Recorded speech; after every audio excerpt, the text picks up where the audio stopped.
इस समय मुंबई के शिवाजी पार्क में स्थित चैत्रभूमि, जो डॉक्टर बाबा साहब भीमराव अंबेडकर, जो भारत के संविधान निर्माता थे,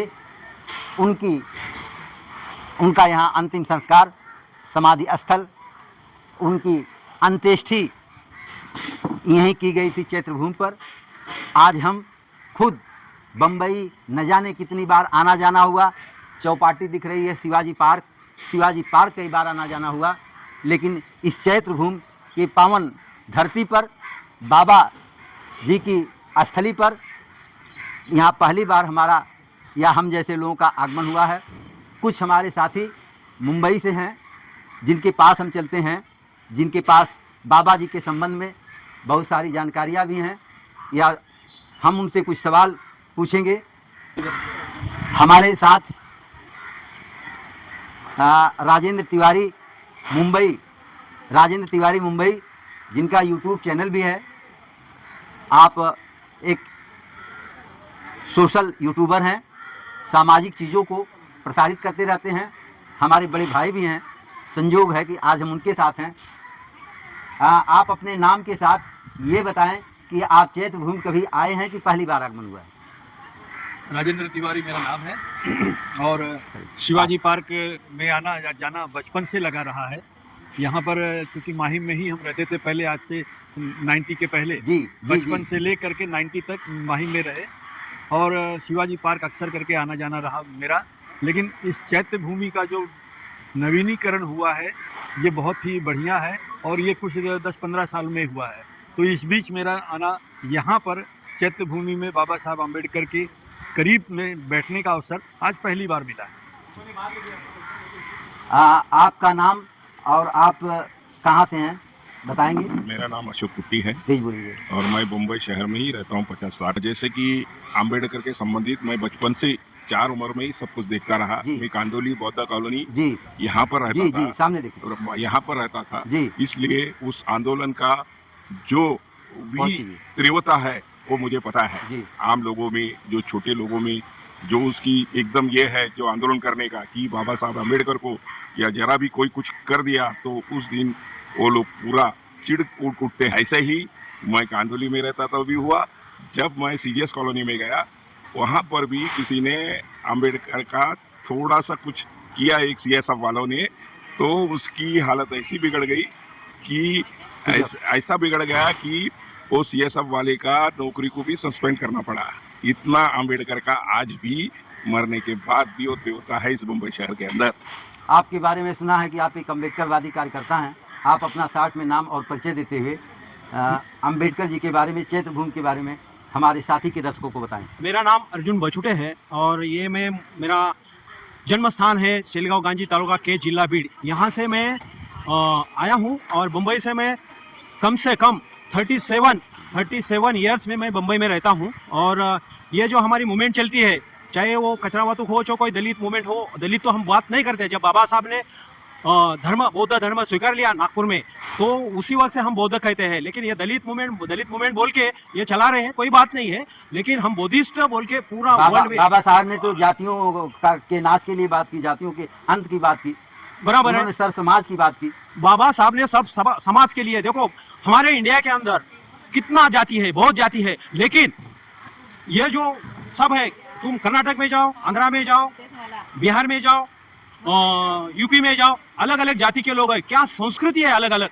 लेकिन बाबा साहब ने ये सब धर्म के लिए एक कॉन्स्टिट्यूशन के अंदर मतलब इकट्ठा किया। और कितना भी जाति हो, लेकिन हम जब कॉन्स्टिट्यूशन की बात करते हैं तब सब एक होते हैं अभी भी। लेकिन अभी भी ये जो चल रहा है ना जाति के नाम पे, ये गलत हो रहा है। बाबा साहब ने मानवता के लिए बहुत कुछ किया है, लेकिन वो उसका इम्प्लीमेंटेशन अभी हो रहा है। अम्बेडकर बात क्या है?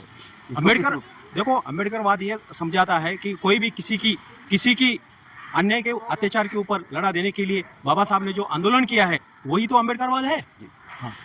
सबको साथ के चलना, न कोई जाति हो, कोई एक समाज हो, समानता हो, इसी पर उन्होंने भारत का संविधान का निर्माण भी किया है। हमारे साथ में एक सज्जन और हैं। हम आपसे आपका नाम और परिचय के साथ, आप अपना पहले नाम और परिचय बताएं। मेरा नाम राकेश कुमार मौर्य है।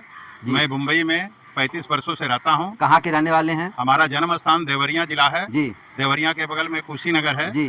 जहाँ पर गौतम बुद्ध का महापरिनिर्वाण हुआ था। बहुत बड़ी बात कहा आपने। और हम 16 साल की उम्र में जी 10वीं पढ़ने के बाद मुंबई शहर में आ गए। जी आने के बाद हम असंगठित सेक्टरों के अंदर जी कार्य करना प्रारंभ किया जी और आज भी हमारे परिवार के लोग यहाँ पर निवास करते हैं जी। और यहीं पर हम जो है शिक्षा दीक्षा का प्रबंध अपने बच्चों को हम कराए हैं जी।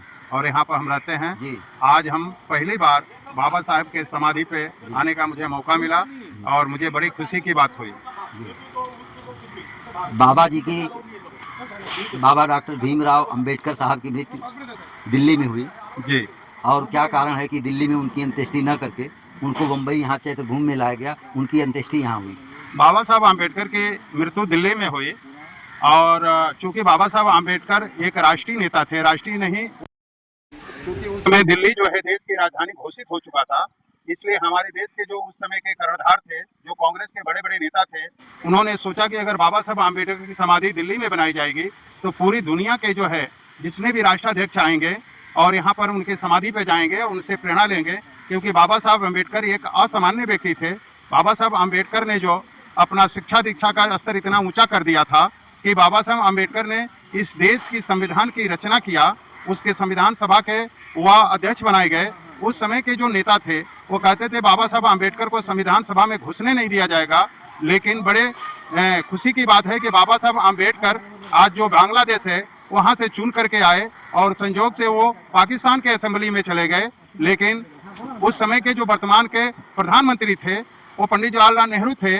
उनको बांग्लादेश, पश्चिमी पाकिस्तान और पूर्वी पाकिस्तान का जब बंटवारा हुआ तो जहाँ से बाबा साहब आम्बेडकर चुन के आए थे उनको पूर्वी बांग्लादेश में डाल दिया गया। फिर बाबा साहब आम्बेडकर को पुनः जो है एक सीट खाली करना पड़ा, जिससे बाबा साहब आम्बेडकर संविधान सभा में चुनकर आए। और यह बात जब उन लोगों को पता चल गया कि बाबा साहब आम्बेडकर इतने बड़े विद्वान हैं और बाबा साहब आम्बेडकर ने शोषण के विरुद्ध लड़ाई किया था, इसलिए बाबा साहब आम्बेडकर को दिल्ली में जगह नहीं मिला और उनको जगह है समुद्र के किनारे मिला।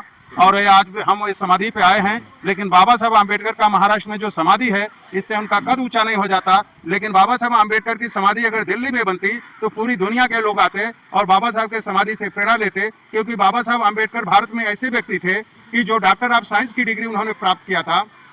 और बाबा साहब आम्बेडकर एक जाति के नहीं थे, बाबा साहब सभी जातियों के थे। इसलिए मैं कहना चाहूँगा कि बाबा साहब आम्बेडकर ने जो भारत का संविधान बनाया, हम भारत के लोग भारत को एक संपूर्ण प्रभुत्व संपन्न समाजवादी पंथ निरपेक्ष लोकतांत्रिक गणराज्य बनाने के लिए होकर अपनी इसी संविधान सभा में आज तारीख 26 नवंबर 1949 को मिति मार्ग शुक्ला सप्तमी संवत 2006 विक्रमी को एतद द्वारा इस संविधान को अंगीकृत, अधिनियमित और आत्मवृत करते हैं। हम ये कहना चाहते हैं कि बाबा साहब आम्बेडकर जरा इसको दिखा दीजिए।